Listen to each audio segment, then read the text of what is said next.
जब से इस रिलेशनशिप में आई हूँ, it has been all about him, his favourite movies, his favourite restaurant. ऐसा लगता है कि मैं खुद को खो चुकी हूँ। अगर मैं उसकी कही बातों को फॉलो ना करूँ तो वो मुझसे बात करना बंद कर देता है। मैं अपने ही तरीके को क्वेश्चन करने लग गई हूँ। क्या मैं उसके लिए काफ़ी नहीं हूँ? शायद मुझे खुद को बदल लेना चाहिए। मैं उसे खोना नहीं चाहती। थोड़े कुछ दिनों से आपको ऐसा लग रहा है कि आप जिस रिलेशनशिप में हैं वो आपको पूरी तरह से बदल रहा है और कहीं ना कहीं आपको महसूस हो रहा है कि you are not yourself any more. Hi, I'm Urvashi Bisht, head psychologist at HE and a practicing psychotherapist with more than 5 years of experience. आज हम बात करेंगे कि एक टॉक्सिक रिलेशनशिप के बाद कैसे हम खुद से रिकनेक्ट कर सकते हैं। हम हैप्पीली जब एक रिलेशनशिप में एंटर करते हैं तो अक्सर हमारे पार्टनर्स के सुख दुख से रिलेट कर पाते हैं, उन्हें अपना बना लेते हैं। रिलेशनशिप्स का नेचर ही कुछ ऐसा होता है कि वो हमें दूसरों से जुड़ा हुआ रखते हैं। लोगों से जुड़ने के चक्कर में ऐसा कई बार होता है कि हम उनके इमोशंस को, उनके ज़रूरतों पर ज़्यादा एम्फोसिस करने लगते हैं, फिर भले ही वो खुद के इमोशंस को दाव पर रखकर ही क्यों ना हो। कभी कभी हम अपनी लाइफ जीना ही भूल जाते हैं। हम शायद अपने पार्टनर्स के आगे पीछे घूमने लगते हैं, जिससे कि हम खुद पर ध्यान देना ही भूल जाते हैं।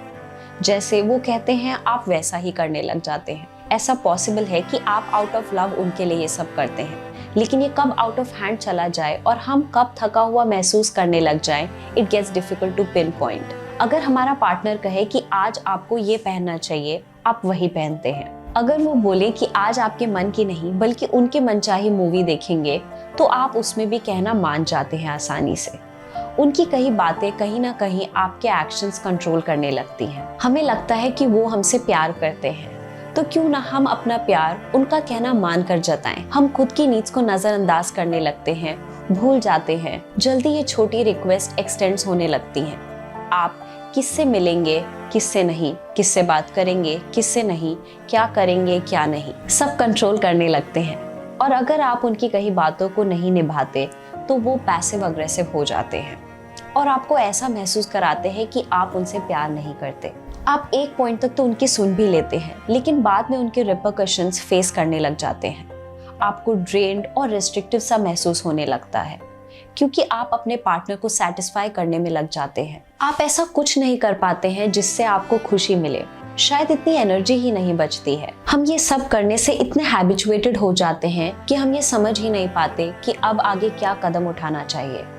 क्या इस रिलेशनशिप में रहना चाहिए या निकलना चाहिए? इनफैक्ट हम ये समझ ही नहीं पाते कि अब ये रिलेशनशिप हमारे लिए टॉक्सिक हो चुका है। जब एक रिश्ता आपको मेंटली, इमोशनली, फिजिकली और स्पिरिचुअली डैमेज करना शुरू कर देता है, तब वो एक टॉक्सिक रिलेशनशिप में बदल जाता है। जब आपको लगे कि आपकी फ्रीडम खत्म हो रही है और बाउंड्रीज को तोड़ा जा रहा है, तो वो एक टॉक्सिक रिलेशनशिप का संकेत माना जाता है। आप फ्रीली अपने ओपिनियंस इसलिए एक्सप्रेस नहीं कर पा रहे हैं क्योंकि आपका पार्टनर गुस्सा करेगा, या फिर आपको ये डर लगता रहता है कि वो आपके दोस्तों के सामने इंसल्ट ना कर दें। This constant drama in your life and he और she brings the worst out in you आपकी ग्रोथ होने में मदद नहीं करते हैं। तो ये साइन है कि आपके रिलेशनशिप में टॉक्सिसिटी है।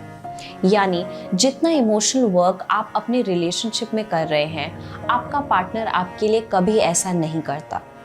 हम इसमें भी खुद को ब्लेम करने शुरू कर देते हैं कि हम ही कुछ ना कुछ गलत कर रहे होंगे, या फिर हमारा पार्टनर हमसे खुश नहीं है। इन साइंस को आइडेंटिफाई करना इसलिए ज़रूरी है ताकि आप अपनी लाइफ में इस रिलेशनशिप के विपरीत और चीज़ें एक्सपीरियंसेस कर पाएं। इन साइंस को समझने के बाद ये ज़रूरी है कि आप ऐसे रिलेशनशिप से बाहर निकलें जहां आपको रेस्ट्रिक्टिव, सफोकेटेड और डिस्कनेक्टेड सा फील होता है। ब्रेकअप के बाद ये सारे एक्सपीरियंसेस ज़रूर आपके लिए ट्रिगरिंग हो सकते हैं, क्योंकि आप बाद में रियलाइज करते हैं कि ये हैरेसमेंट से कम नहीं था। आप खुद को ब्लेम करते हैं कि आप ऐसे टॉक्सिक रिलेशनशिप का इतने लंबे समय तक हिस्सा थे।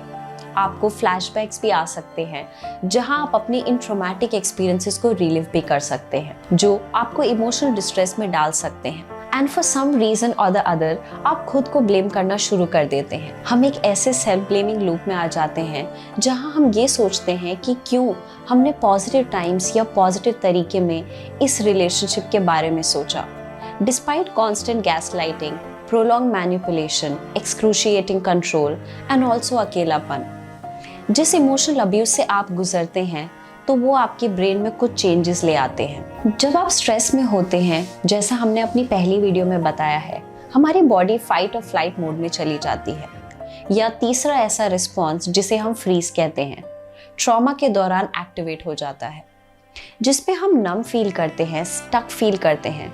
थॉट्स लाइक अगर हमने खो दिया तो, या फिर उसने मेरी उस टाइम मदद भी करी थी, हमको उस रिलेशनशिप को कंटिन्यू करने का संकेत दे देता है। फाइट फ्लाइट फ्रीज रिस्पॉन्स के दौरान हमारी बॉडी में कॉर्टिसोल और एड्रेनलिन जैसे स्ट्रेस हार्मोन्स रिलीज होते हैं, जो हमें डेंजर से प्रोटेक्ट करने में और अवेयर रहने में मदद करते हैं। जब ये स्ट्रेस प्रोलॉन्ग्ड रहता है तो सीवियर ब्रेन डैमेज कॉज हो सकता है। हमारे ब्रेन में एमिगडाला एक ऐसा पार्ट है जो हमारे सर्वाइवल मेमोरी और इमोशंस को प्रोसेस करता है। मेजरली एमिगडाला हमारे फियर वाले इमोशन को डिटेक्ट करता है। आपके इस इमोशनल अब्यूज के दौरान एमिगडाला हाइपर एक्टिव रहता है, यानी जैसे ही कोई ट्रिगरिंग स्ट्रेसर आता है आप एक कांस्टेंट फियर में रह जाते हैं। ब्रेन का एक और हिस्सा हिप्पोकैम्पस, जो हमारे मेमोरी स्टोर करता है, भी हमारे इस इमोशनल अब्यूज से ट्रिगर हो जाता है। जब हिप्पोकैम्पस एक्टिवेटेड रहता है तो हमारे कुछ ऐसे extreme memories are brought to the forefront by the hippocampus. ऐसा इसलिए होता है क्योंकि हमारा ब्रेन डिफरेंशिएट नहीं कर पाता between past trauma and present situation, and also because fight और flight is activated due to perceived stressful memory. इस स्टेट को हमारी फियरफुल मेमोरी का ट्रिगर होने के चांसेस रहते हैं। जब हमारे इमोशंस इतने ट्रिगर्ड होते हैं तो the rational part of the brain, the prefrontal cortex, amygdala पर कंट्रोल ही नहीं ला पाता, क्योंकि हम रैशनली और लॉजिकली नहीं सोच पाते। हम अपनी मेमोरीज और इमोशन से कॉन्स्टेंटली जुड़े हुए होते हैं, एंड हेंस उस ट्रॉमा को ऑटोमेटिकली अपनी लाइफ का एक मेजर हिस्सा बना लेते हैं। समटाइम्स टॉक्सिक रिलेशनशिप में ऐसा होता है, हम इमोशनली अपने पार्टनर से इतना अटैच हो जाते हैं कि हम लॉजिकली अपनी नीड्स के बारे में सोच ही नहीं पाते, खुद को माफ ही नहीं कर पाते, और एक्सेप्टेड महसूस करने के लिए वो सब करते हैं जो उनके इमोशंस को सेटिस्फाई कर सके। हम टॉक्सिक रिलेशनशिप्स में इसलिए भी रहते हैं क्योंकि शायद आपको उनके साथ काफी टाइम हो गया है और एक अटैचमेंट डेवलप हो जाती है, और इस अटैचमेंट से बाहर निकलना बहुत डिफिकल्ट हो सकता है।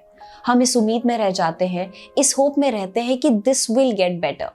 एज डिस्कस्ड बिफोर, जैसे ही हम रियलाइज करते हैं कि ये रिलेशनशिप वाकई में टॉक्सिक था और हम इतने लंबे समय तक इस इमोशनली हैरेसिंग रिलेशनशिप में रहे, can bring out the feelings of guilt and shame in us, जो हमें खुद को पॉजिटिव तरीके में लेने से रोक सकता है। लेकिन फॉर्चुनेटली हम एक डायनामिक ब्रेन है। ऐसे कुछ तरीके हैं जो हमें ऐसे रिलेशनशिप से और ट्रॉमा से बाहर निकलने में मदद कर सकते हैं। रिलेशनशिप से निकलने के बाद आप खुद पर ध्यान दें, खुद को ऐसा टाइम दें जिससे कि आप आगे बढ़ सकें, अपने हॉबीज में और पैशन में हिस्सा लें।